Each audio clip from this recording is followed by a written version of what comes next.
আপনার ইবাদত, আপনার জুমার নামাজ, আপনার ফজরের নামাজ, আপনার জোহর আসর মাগরিব এশারের জামাত, খানায়ে কাবার তাওয়াফ, সমস্ত ইবাদত কবুলের পেছনে নাম্বার 1 আকীদা শুদ্ধ হতে হবে। আল আকীদাতুস সহিহাতুন শারতুন লিকবুলিল আমল।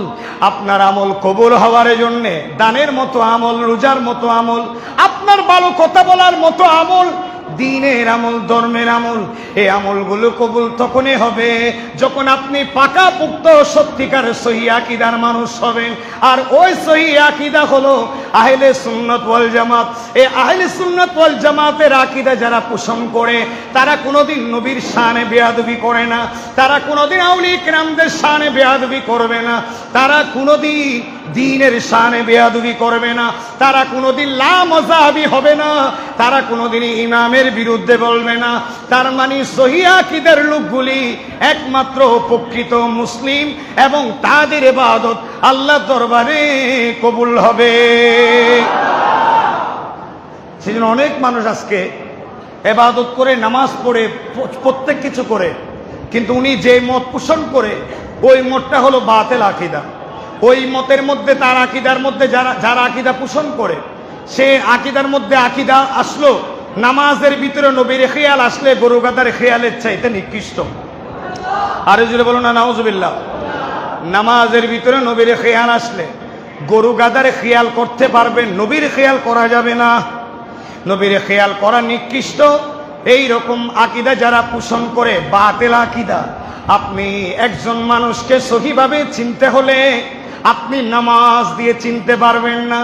একজন ব্যক্তিকে প্রকৃত ঈমানদার হিসেবে চিনতে হলে আপনি আমল দিয়ে চিনতে পারবেন না। তার থেকে যেই মুহূর্তে মুখ থেকে কথা বের হবে, তার মুখ থেকে যদি নবী বিদ্বেষী কথা বের হয়, তার মুখ থেকে ওলির শান বিদ্বেষী কথা বের হয়, তার মুখ থেকে যদি হক্কানি রব্বানি পীর মুর্শিদের বিরুদ্ধে কথা বের হয়, তার মুখ থেকে যদি আউলিয়া কেরামদের কথা বের হয়, মনে রাখবেন এতক্ষণ নামাজ নিয়ে আপনি বুঝতে পারেন নাই, কিন্তু যখনই আলোচনা করবে তখনই বুঝতে পারবেন উনি বাতিল আকীদার। ঠিক কিনা? এরকম বাতিল আকীদা পোষণ করে করে আজীবন নামাজ পড়লে ওই নামাজ কোনোদিনও কবুল হবে না। আজকে আমাদের দেশে কিছু মানুষ দেখা যায় মিলাদুন নবীও করে, আবার অনেক কিছু করে, সব কিছু করে, বাতিল আকীদার কোনো মানুষ হারিয়ে গেলে, বাতিল আকীদার কোনো মানুষ কষ্ট পেলে সে ওইটাকে কষ্ট অনুভব করে। অসম্ভব। আপনি যদি ইমানদার হন, আপনি যদি সহিহ আহলে সুন্নাত ওয়াল জামাতের আকীদার মানুষ হন, আপনি যদি সুন্নি মুসলমান হন, আপনার ভিতরে ঈমান আছে, আপনার ঈমান ঈমানদারকে সাপোর্ট করবে, কোনোদিন বাতিলকে সাপোর্ট করবে না। ঠিক কিনা? এগুলো বুঝতে হবে।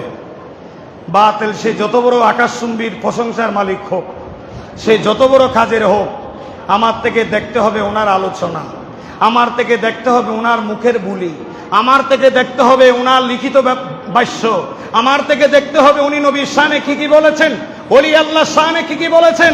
এইরকম যদি গুস্তাহানে রসুলের কাজ যদি কেউ করে, পৃথিবীর একেবারে সে শ্রেষ্ঠ হোক, কিন্তু একজন প্রকৃত ঈমানদার মুসলমানের কাছে, শহীদ আকীদার কাছে সে একেবারে নগণ্য। ঠিক কিনা?